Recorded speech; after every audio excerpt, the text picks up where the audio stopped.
Good afternoon, everyone. This is YC with YC Cooks and Bakes. Hope everybody is having a great day today. We did not receive any rain today, thank goodness. It's been a sunny day in South Carolina with about 75 degrees. Not too hot and not too cold, so no complaints in that department. I was complaining about some prices I saw in the stores today. I did my shopping today, and the price of eggs is up the highest I've ever seen in my lifetime. So, that being said, I spent like $5 on 18 eggs. It was, to me, that's insane. But anyway, this evening I am going to be doing Swiss steak. And I'm going to be serving it over egg noodles. And I have the egg noodles cooking right now. You can do it over rice, potatoes, egg noodles, whatever you want. And this is the ones that I'm using. And I'll show you they're the wide ones, you know.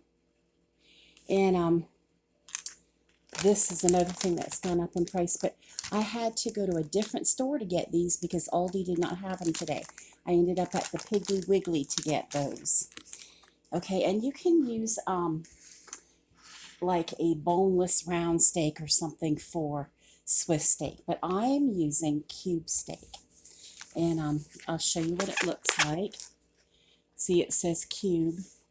Another product I could not find at Aldi. So I'll be using this. And one of our ingredients is the diced tomatoes, but it specifically, in most recipes, says to use the one with basil, garlic, and oregano. And it'll say that in this line right here. And this is a 14.5 ounce can.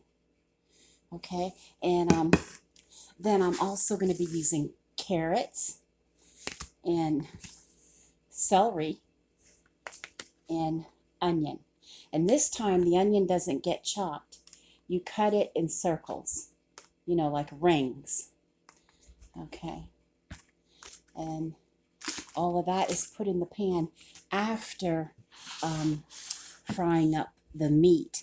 And we're going to put it, I'm going to do the kind that you do in the oven where you fry up the steaks, like browning them and everything, in flour, salt, pepper, and then I chose to put garlic and thyme also with them.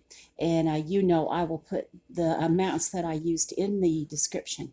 So if you are new here, please comment, like, and subscribe so that I can give you my recipes in the description, and then you'll be able to cook one of these meals if you so choose to. But anyway, I have some flour in here. I have like 2/3 cup of flour. And then I put in my spices of garlic powder, thyme, and salt and pepper. And so I need to check on those noodles now. They take anywhere between 9 and 11 minutes, and then they are done. And all this is going to go into my sprayed 9x13 Pyrex in the oven. I'm not sure. It's 350 degrees for the recipe that I'm looking at because I've chosen different vegetables and different spices and everything. I'm kind of putting my spin on it, like how I do for my family, what they like, what they don't like, and everything. But yeah, it goes in at 350, which is the usual temperature, for about an hour. But I will meet you at the stove to get this Swiss steak started. Okay, we're at the stove now. I have my pan right here, and I just dredged the pieces, through the flour and spices. I think this is the widest piece I have, so we'll start off with it. And you can use like an olive oil or vegetable oil, and then just a little pat of butter, which will help in the browning, And the noodles were cooked.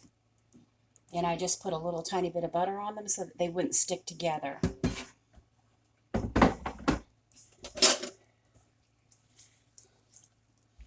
Why didn't I hear I think I had it hot and then I moved my pan because I was moving stuff around, and then it lost its heat. Okay. get this cooking.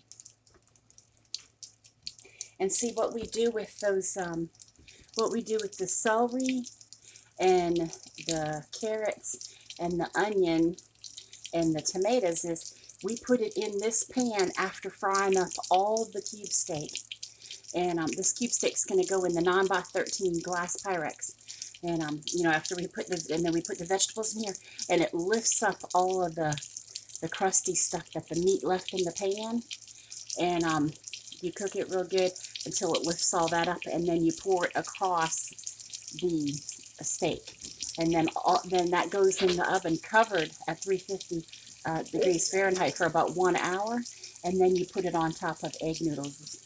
Can you hear my dog? She's asking to come in. Hang on 1 second.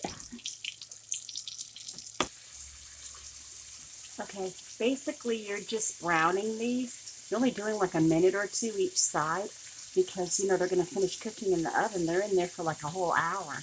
You're basically browning them and putting like a crust on them. I'll show you what this is the second ones I've put in. See? That's what they look like.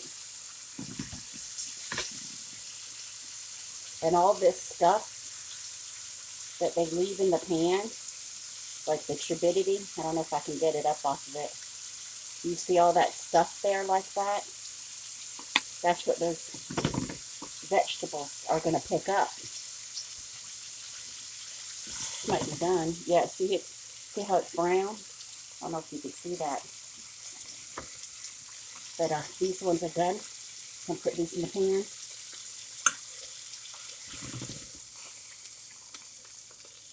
And then just put in the next ones. I've already got three done and 3 to go.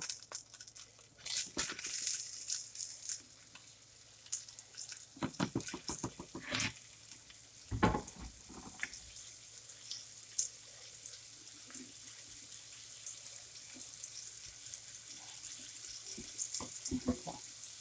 I'll get this done. Okay, I'm all done cooking the 6 pieces of meat, and it didn't even take me 15 minutes. It's not that much of a hassle like you'd think. See, they're all in here. And that only took me 15 minutes to brown all those. So, you might want to give this a try sometime. Now we're going to put in our onions, carrots, and celery, and the tomatoes. There's the carrots, there's the celery,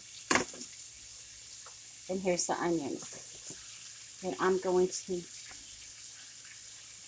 I left my can of tomatoes on the counter. I will go get that. Okay, these are diced, and I'm not going to drain it. There's actually not a lot of sauce with it. They put a lot of tomatoes in it.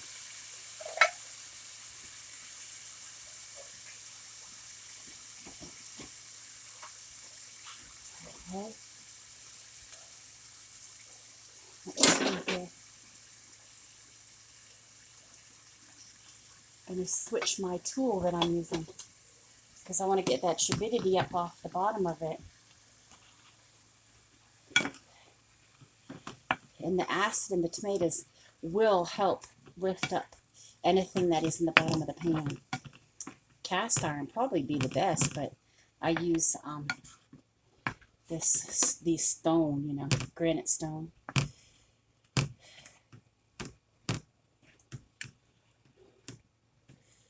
Let me turn this back up. Every time I walk away from the stove, it's just out of habit, I turn it down, and then I got to bring my heat back up again. But I guess it's a good habit to get into, you know. Things don't get left burning if you had to run and get a kid or open the door for the dog or, you know. It's a good habit, I suppose. That's what I get it from, raising so many kids. Okay. So, this is what it looks like right now.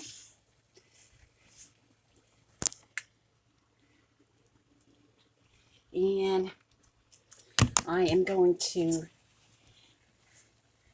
keep on sauteing this and keep on cooking it until it all comes together, and then we're going to pour it over that meat.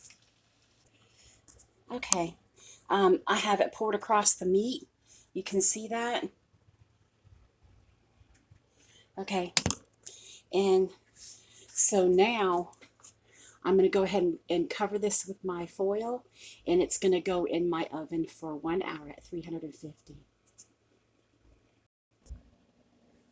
Hi everyone, it's almost time to come out of the oven. Just a little side note here for you, just in case you're interested. And I had to figure out some numbers on it because, you know, I always add a little bit more because I have a larger family. But I did all the calculations and everything. And this is only 340 calories a plate. That's not bad for a dinner. And Mike, if you're listening, it does have 459 milligrams of sodium. I just wanted you to know that. And but on the flip side now, this has 78% vitamin A, 26% vitamin C, and 26% iron. So that's really good news. I thought I would just share that with you because the calories are great. The vitamins are great.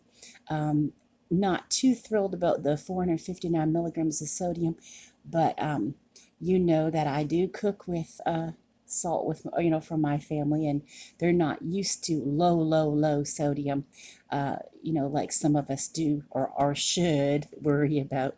But I wanted to share that side note with you. It is smelling fantastic in here. It's going to be good. Okay, everything is ready. It's our supper time. I want to show you this Swiss steak. It smells amazing in this house right now. I'll bring you forward so you can see it. That's what it looks like. And this is my husband's for work because, you know, he works third shift. So it looks fantastic. And that is Swiss steak. I hope everybody has a fantastic night. Don't forget to give those thumbs up. It won't cost you anything. It won't hurt, I promise. Bye-bye.